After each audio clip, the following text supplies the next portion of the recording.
the center of Beijing when a man walked to the middle of the Avenue of Eternal Peace.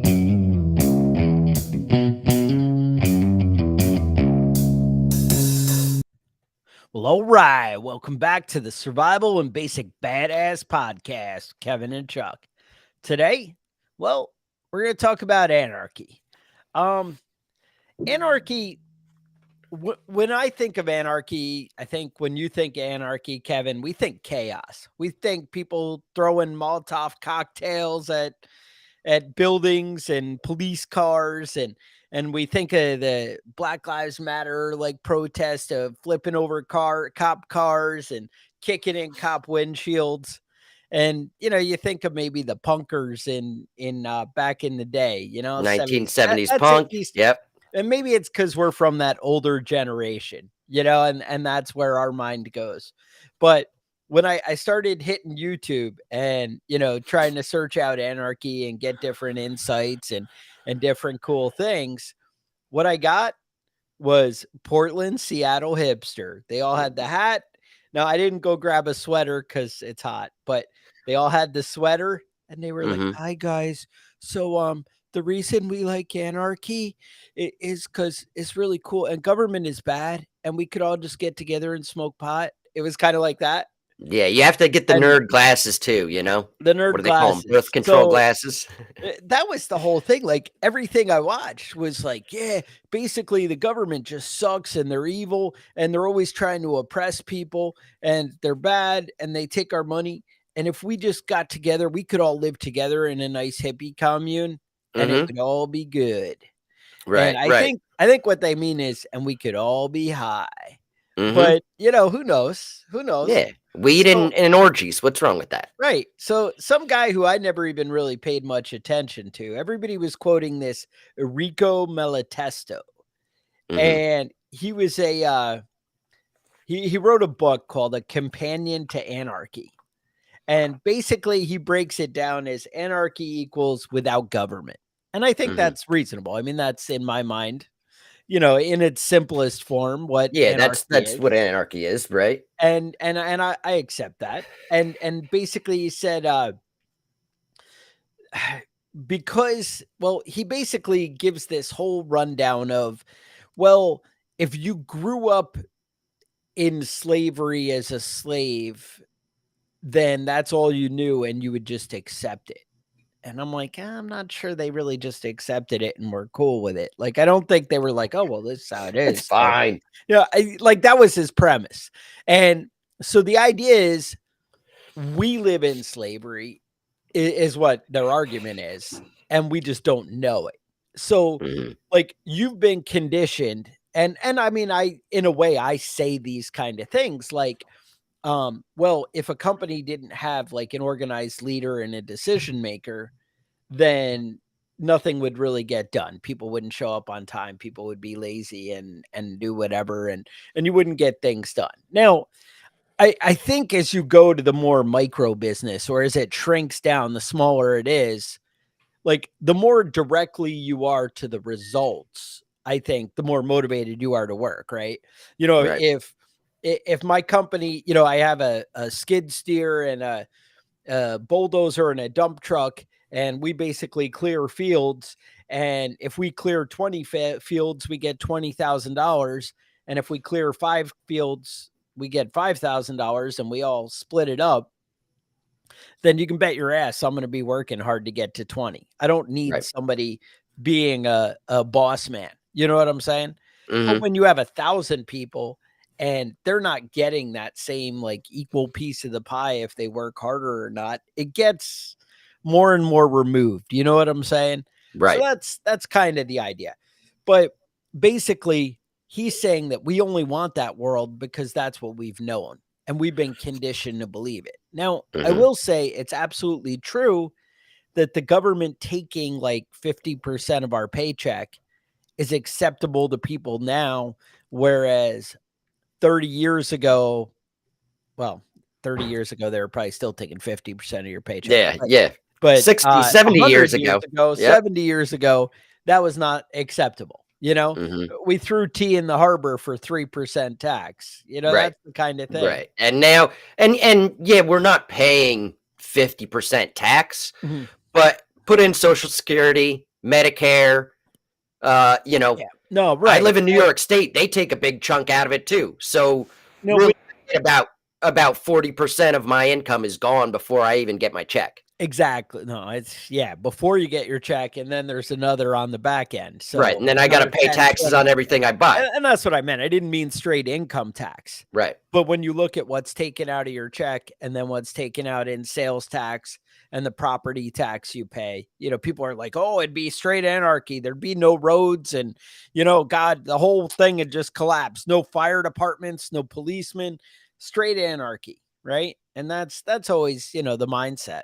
So anyway, that's the thing. So the quote I had was, we would have natural order if we had anarchy. Unity of humans, or unity of human needs and the interests of all would be met. That would just happen. Like, I don't know how your interests would be met. We'd have complete freedom within complete solidarity. That sounds like some straight hippie shit to me. It sounds like you've been maybe smoking some pot and you were like, yeah. So basically, I don't know. It's the problem. It's funny because I was reading about all the anarchy, like revolutions. Because remember, like Russia was pretty horrible and messing with Ukraine. I know you're thinking, oh, you mean last week? No, I'm actually talking about like Lenin, or, you know, way back, right? The 20s and 30s. Right. It was brutal, and the people kept rising up saying, hey, we don't want government. And it was like, you know, for those of you who maybe don't know history that well, it would be like saying, hey, we don't want Hitler. Well, yeah, that's true, you know, because Stalin and all that, it was bad. It was bad. And, you know, Russia was really trying to crush people, and they really were trying to starve out people. So getting rid of that would have been a good idea. And so they kept coming up with, hey, we should have no go at government. And it's funny, one of the big anarchist beliefs is that there should be no like kind of structured leadership or government. And, you know, in a lot of the writings, and including that Malatesta, he said that, you know, even a true anarchist, if given absolute power or given power, would still become corrupted. And so nobody wants to kind of have leadership. So what's ironic is the people keep rising up against, you know, big government. And yet every time it kind of falls apart because they don't have any kind of organized structure, and they don't have leadership. And I'm like, that's kind of your argument, is that we don't need it, but then you can't overcome the people because you don't have. You know what it is, Chuck? There are too many dickheads. There are too many dickheads out there. Everybody wants to have sex with everyone else's wives for some reason. You know, like it always ends up being that. That always ends up being the outcome. Yeah. What are you gonna do? What are you gonna do? So now, yeah, who are these disruptors, or where are you gonna go? Tell me what you're thinking. Well, one of the ideas that came out of the late 1800s was the propaganda of deeds. So this is an anarchist idea. And basically what they're saying is you can't preach to other people and convince them to be anarchists. You have to blow shit up and show them how good things are when things are all getting blown up. Yes. So you have to show, you have to teach people by showing them, not by telling them, you know? You have to shoot people. You have to kill McKinley was shot by anarchist, right?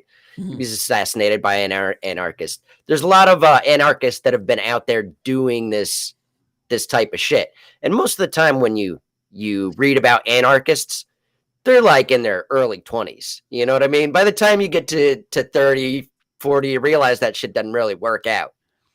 But I mean, listen, we're all young anarchists at some point in our lives, and I fully support that. Now, so there are a lot of these actual communes. Like, I didn't just make this up. Like you said, you did some research. There's like these actual hippie communes where these are ones that are open. Free. and you can join right now. The See, I always, Stapleton Colony, all right. the Federation of Egalitarian Communities, Zad de Notre Dame, Black Bear Ranch, Longo Mai, the Farm, Acorn Community. You can just go online and look these all up, and you can move there and be an anarchist. Now, when Yes. it comes to anarchist communes, they're not the most financially stable. Okay. They're not really like the best at making sure everybody's treated fairly and respectfully, but they do throw the best parties. So if you're going to join a commune and you're into partying, anarchist commune is where you want to go. We're going to get into Commander X and some other things. And it turns out if you like LSD, this also might be your kind of thing. Mm-hmm. So in my mind, like I Googled it and they were like some kind of like gypsy painted hippie things. Mm-hmm. And I think that's one version. I think the other version that people end up with is some kind of pot fields with hipsters going like, yeah, we hate the government because we want to do illegal shit and do whatever we want. You know, it's Mm-hmm. I kind of like some of that. You're down for whatever. That's my commune. I just want to do illegal shit and whatever I want. Yeah, that sounds right. I don't know. It's a crazy world out there. Yeah, and Now, that is a drawback though. If you don't like the smell of patchouli, you're not going to have a good time. now, who are these disruptors? Like, how does it play out in society? Mm-hmm. I know you kind of had a favorite that excited you. That was this Dr. Chaos. See the man? Right. Yeah, Dr. Chaos. So he's from Wisconsin. He was arrested in 1994 for felony negligent handling of burning materials and burglary. And then in 1996, he basically got in his car and just went on a fucking rampage, driving over people's mailboxes and smashing up houses and shit. That Just because sounds he was like an asshole. anarchy, Right. right? That sounds like anarchy to me. So the thing is, he was a systems administrator. He was a computer analyst in the early 90s when like it was AOL shit still. You know what I mean? And he Yeah. started this group called the Realm of Chaos and a chat room called Teens for Satan. Yeah. And he got shit. Started getting shit popped off. He was into hacking and urban exploration, and those two things kind of can't come together. So first, he started going to well, there were a bunch of competitors. One was called the Fun World, and he went on their website and made it so that any website that you looked up redirected you to a porn site.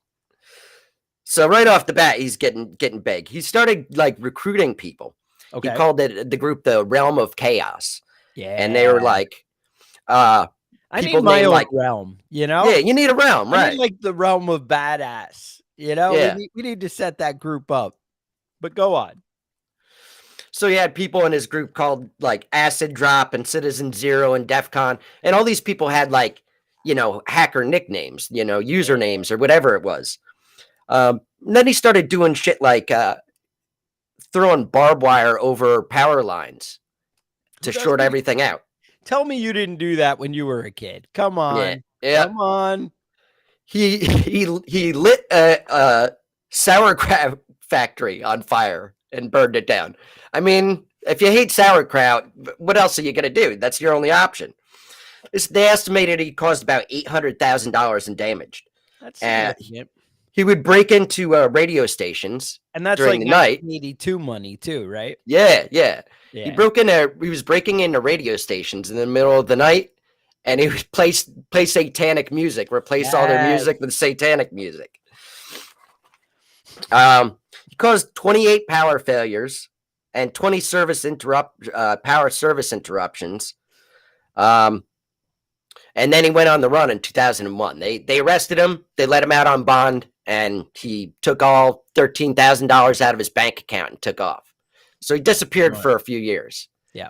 Went to Chicago, and using his skills of urban exploration, he started like breaking into subway tunnels and abandoned factories.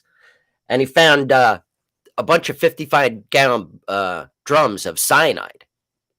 Who doesn't just in leave an those abandoned lying factory. around? Yeah, You just sure. forget about that. I don't know what happened to that.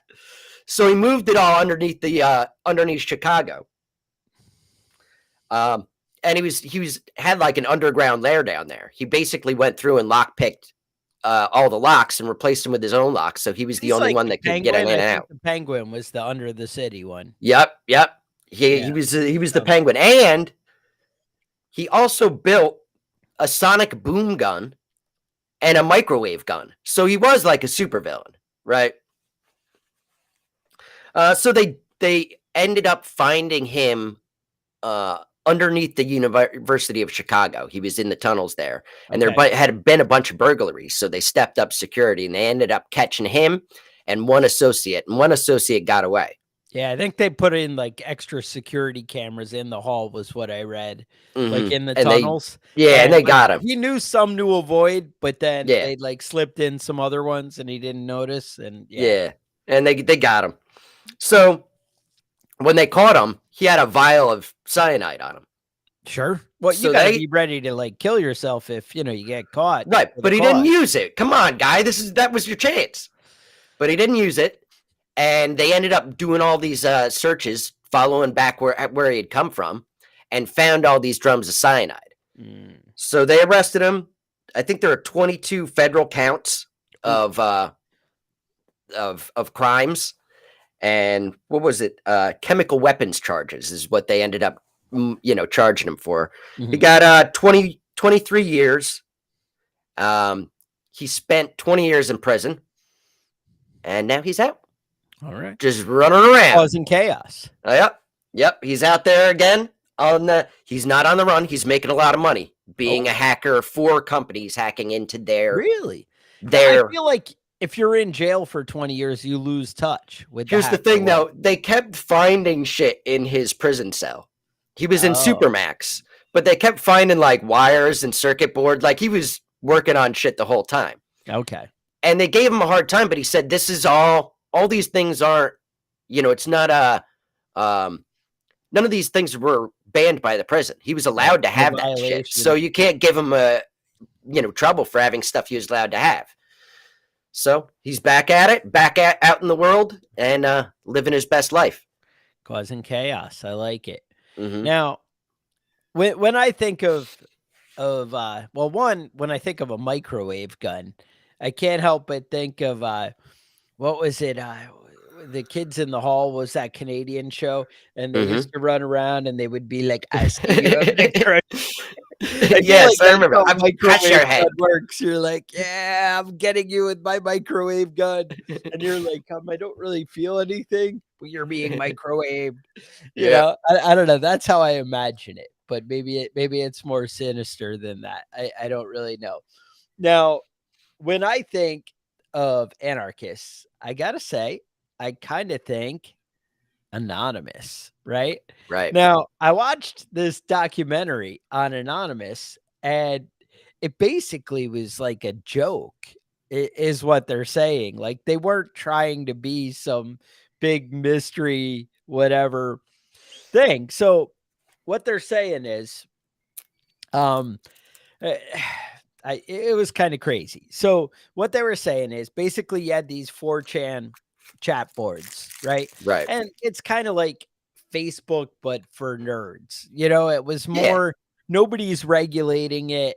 And it's just text or whatever, like whatever. It just you're in there writing little messages and like, hey, what about this? Hey, you can make mustard gas if you mix this and this, and you can make napalm if you do this, and just different things. And it's kind of like Facebook where crazy attracts crazy. Basically think of it like Reddit. It basically is Reddit. That's right. That's if you don't know 4chan. That's kind of. I mean, guys who like 4chan might be like, you don't know what you're talking about. You're not fucking nerd. Nerd. You don't get it with your hipster hat and your patchouli smelling armpits. You don't get it. The thing is, most of these anarchists, these internet anarchists, are nerds, and they seem scary and they do dangerous shit, but they're also like 12 years old, Right. So basically, when you went in, they when you went into these new groups, it would be your name would automatically be tagged as anonymous. Right. And then so you could be, oh, well, I'm anonymous. So that's kind of like where it came from. Like, Right. Everybody's name in those chat rooms is right, it's anonymous. anonymous. So basically, so a bunch of guys got together. They thought they were cool, and they ended up went on the National Epilepsy Foundation website, and they hacked it, and they basically made the front page of the forums have these gifts that were bright flashing lights that made people have exactly. And so they're all like, stroking out. This is what anonymous really is, right? This is the foundation. And so I guess 4 people ended up going to the hospital before they were able to get it straight and take it down. But it was, a little crazy, right? So they end up there was this guy who was Commander X. Now, Commander X, he wasn't part of Anonymous back then, and he actually heard this story. He was kind of, as far as I can tell, he was kind of like a homeless person who was a little weird. Basically, when he's telling the story, describing himself, he's like, yeah, I was homeless by choice. And what happened was I went to a Grateful Dead concert and I realized I could sell LSD. And I just kind of go around selling LSD. And then I meet all these people and they're like, yeah, we're protesting this tomorrow. And it's kind of like, yeah, I could be part of that protest and I could sell LSD there. And then it kind of keeps going. So he's kind of a man about the world, I guess. And he hears about this whole epilepsy thing. And he's like, you know what? That's really funny. Like he had the same reaction you did. And then he's like, but it's fucked up and wrong. And that's bad. And he's like, but it is funny. And then he's like, but it's wrong. And you're like, yeah, exactly. Yeah. So well, I mean, I feel the same way, 100%. He's like, it's wrong, but now he's like, he wants to make clear he wasn't part of the government or anything, but he decided he was going to infiltrate this organization. And he was going to, make sure they didn't do any crazy things again. Now, this is Commander X is like, I don't know, scraggly guy, beard, sunglasses. How would you describe it, Kevin? I don't.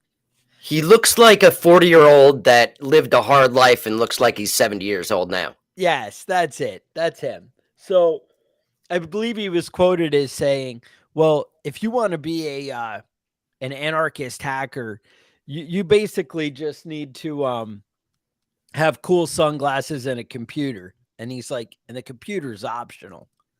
And I'm like, yeah, that's what I'm looking for.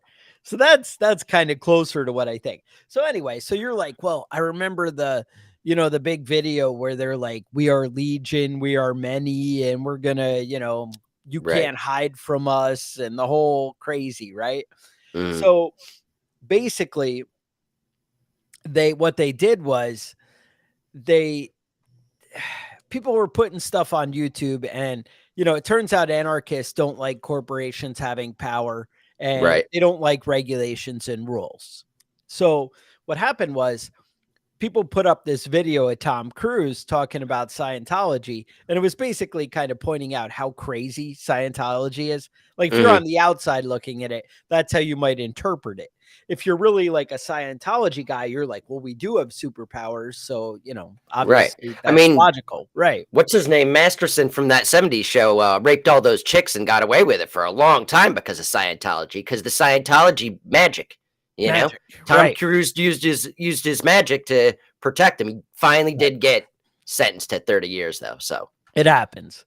So basically Tom Cruise is like, well, you got to realize if you're doing Scientology, you have a responsibility. Like if I drive by a car crash, I look over and he goes, I know I'm the only one who can really help them when there's bodies all over. And, Tom Cruise is the only one that can do it. Right. Well, because he's a Scientologist. I mean, if another Scientologist was there, sure, but not, not regular people wouldn't do that. Not me, right.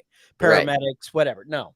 You got to be Tom Cruise. So basically, Scientology was like, ooh, that paints us in a bad light. So they took down the video like right away.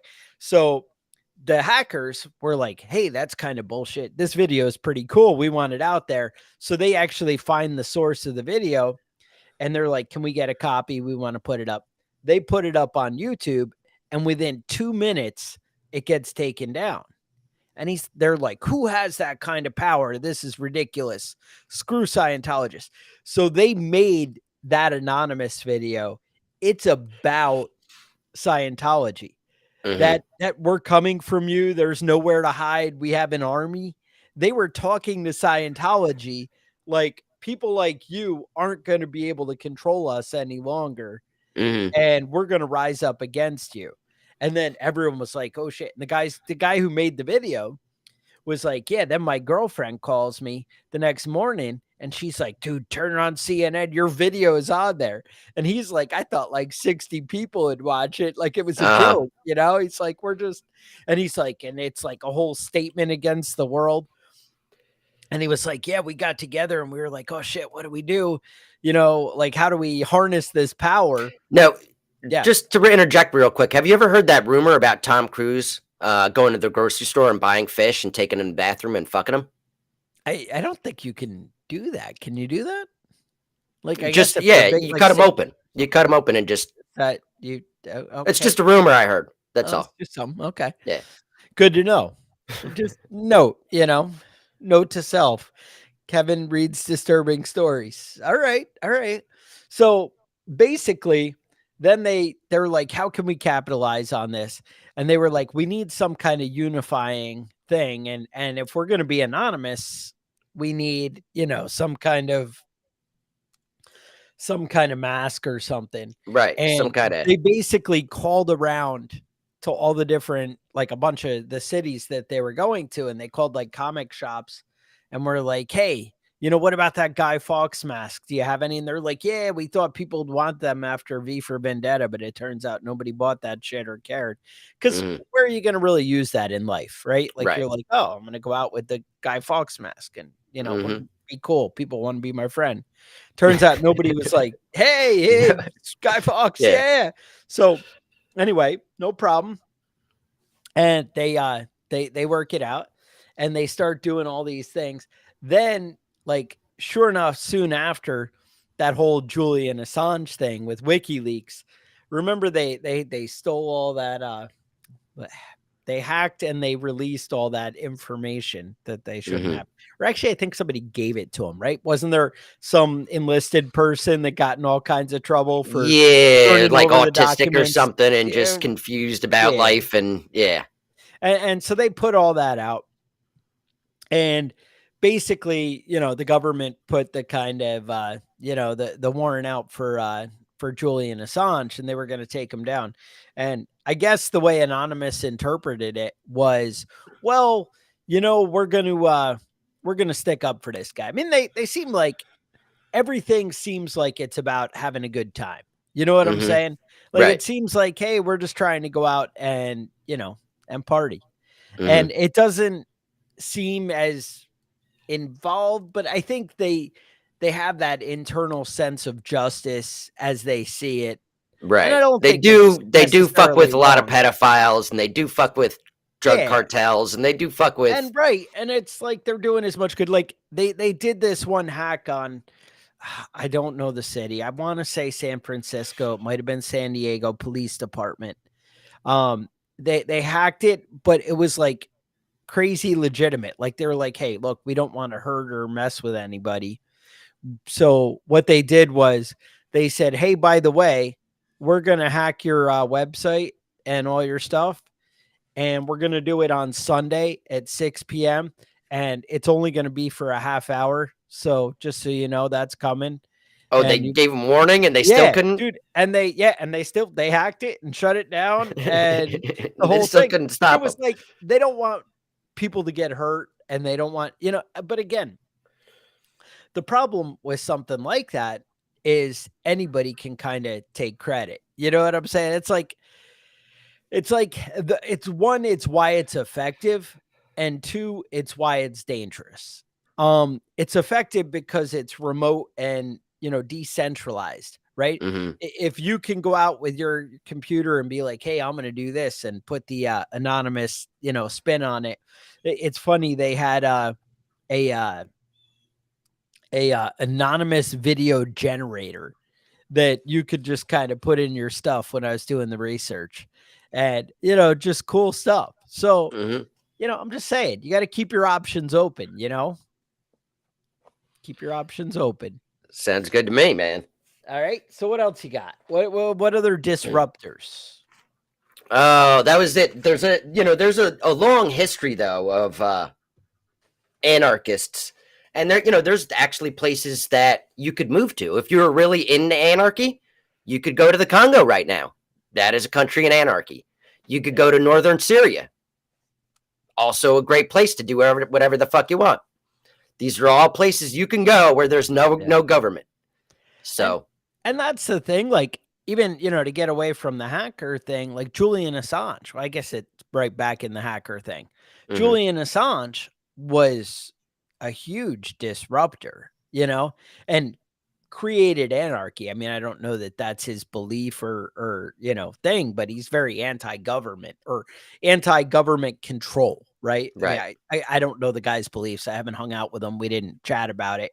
I'm just saying, if you're exposing all this government corruption, it seems pretty clear that, you're against the whole, thing like that.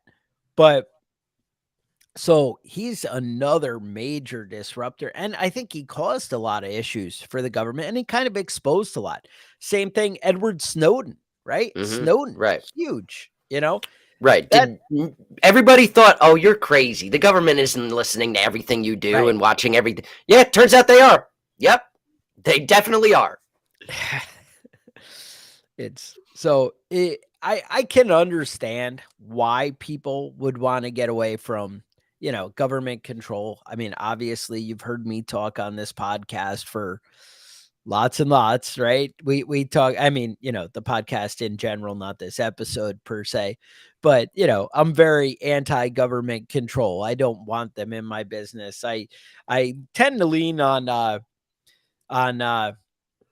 on libertarian views. It's funny, one Mm, of the articles that I read on Anarchy was, there really is a huge connection between libertarian and anarchists. And mhm, the line is very thin. But here's the thing. Here's my own interpretation on that. Is a libertarian who is somebody who wants no government control and nothing, but doesn't like people. Whereas an anarchist wants no government control in anything, but wants to hang out in a big hippie commune. right, Like they're right. like, yeah, let's all get together and share stuff and make banana bread with pot or Yeah. whatever. I don't know. I don't know if that's a Make thing. If you banana can bread make with pot banana in it bread. while we're on an LSD. Right. Well, you're on LSD. That's the thing. Like that whole Commander X was like, yeah, I go around to concerts and I go around to these protests and I sell the drugs and whatever. But there was a big thing on the homeless. And he was like, look, you can't outlaw being homeless. And then I guess after they kind of protested that, there was a law where you can't sleep on the ground after Mhm, certain hours. It's kind right. of weird. And again, I think it's all San Diego, but like I said, I could Yeah. be It wrong was because basically it was one targeting one of targeting those homeless hippie people, right. California cities. I mean, they're all the same to me. I don't know. You actually used to live in San Diego, isn't that correct? Or I did, and there were a lot of homeless people a lot there. of homeless? Mhm. A lot of homeless people everywhere. It's what Yeah. I tend to find. Yeah, Um, go to any major city. They're all hanging out. And the smart yeah, ones don't the smart ones live in cities in down the south South. where it's Yeah. warm. The dumb ones freeze to death in New York City. They're like, it's so cold. I'm in Chicago. I don't understand. Yeah, every winter Chicago and New York pretty much clear out their homeless population because of that. Yeah, you don't last too long sleeping on the street. And I guess New York City, it was always the big thing. They'd have those like steam grates Mhm. where Right. somehow And you like set from up your the cardboard right subway on top. tunnels, right? Yep. Yeah, it's always kind of exhausting out. Mhm. But as long as you're not over Commander or Dr. Chaos there, you'd be all right. Yeah. As long as the cyanide isn't, As long as it's steam coming up and not cyanide and gas. not cyanide, that's how it gets. But that's the thing. So they actually in San Diego or wherever it was, they had a no blanket law where it was illegal to lay on the ground covered by a blanket. Okay. And you're like, so you can lay on the ground on top of a blanket, but you can't have one on top of you. Yeah, right, All right. But at that point, you're like, oh, maybe my government has gone a little far, Mm-hmm. And that's a lot of these cities now they make these like homeless parks. And then the problem is everybody's pooping and you can't build enough bathrooms. Yeah, see, that is the problem with no government, is everybody has to bathrooms shit. Yeah, everybody has to shit the every street. once in a while, and you can't just leave it laying around, That's the problem is like New York City, right? You go there and it just smells like pee. And you're like, are they peeing everywhere? Yeah. Like, is it everywhere I go? Yeah. And yes, it is. Mm-hmm. That's the downside. So if you want to live in a world that doesn't smell like patchouli and poop and pee, Mm-hmm. maybe anti-anarchy, but who knows? Yeah, I mean that's a slow burn has a good point. Anarchy is being self-sufficient and separating yourself from government regulations by buying locally and using cash. That's really the kind of anarchist I am. Yeah. I mean that sounds like 90% of our listeners, including myself. I'm like, wait, separate from people. Yes, check. Buying everything with cash, check, because so people are out of my business. Mm-hmm. Hates government regulations, always, less government. And I'm always like, yep, check. Yeah, sounds like I might be an anarchist. Yeah. I just don't want a hippie commune. And like I said, I don't care if you're out smoking pot, whatever you do, right. That's not my That's world. not Chuck's thing. Getting high and tripping on LSD and having orgies. Yeah. I mean, everything else though, I'm all in. Well, sure. The orgy thing always seemed a little weird to me though. It seems like you have to buy like special lotions and wear a bathrobe all the time. Like I don't know. Now back to your Tom Cruise and the fish story. It's whole fish. Yeah, it's whole fish. It's not fish? flavor. Okay. Yeah, so you get the whole fish, and he was cutting them open, according to the rumors. You have according too many details. According to these are this is just stuff I heard. This is just now stuff I don't know if after this episode we're gonna get in trouble with Tom Cruise. Yeah, I don't believe we're gonna get in trouble with. Just to be clear, I don't believe he did it. Okay, it just seems like there's a lot of rumors about it for it to be completely false. It's like, how many times are you going to hear about Richard Gere and the gerbil up his ass before you have to really think if it's not if it's a question? You know what I mean? Then you have to, after a certain point, you have to wonder if it's really just a rumor. Yeah, well, I feel like something that's hot like that, it's going to stick, right? I don't know. Anyway, Anonymous might be after us now. Scientology is going to be after us now. Yep. I feel like we said anything negative about Anonymous, really. I mean, I don't know. It's kind of, I think we expressed what they are, right? Like that they seem like they're out doing their thing. But Scientology, they're definitely going to come after you, Kevin. I'm just saying, watch out. Car bombs, whatever. They do what they do. I'm just, hey.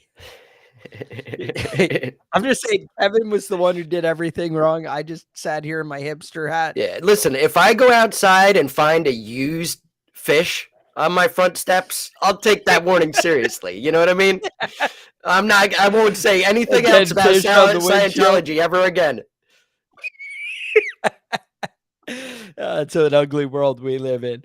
So anyway, we appreciate if you guys, we appreciate all the comments. We appreciate if you like and subscribe, comments on the podcast. We really, feedback. We love it. You can email us questions, concerns, show ideas at preppingbadass@gmail.com. And you can get cool gear. Like you can get Survival and Basic Badass coffee mug. You can get cool t-shirts all at preppingbadass.com. Otherwise, I would say stay safe, and we will talk to you guys next week if I can find the end here.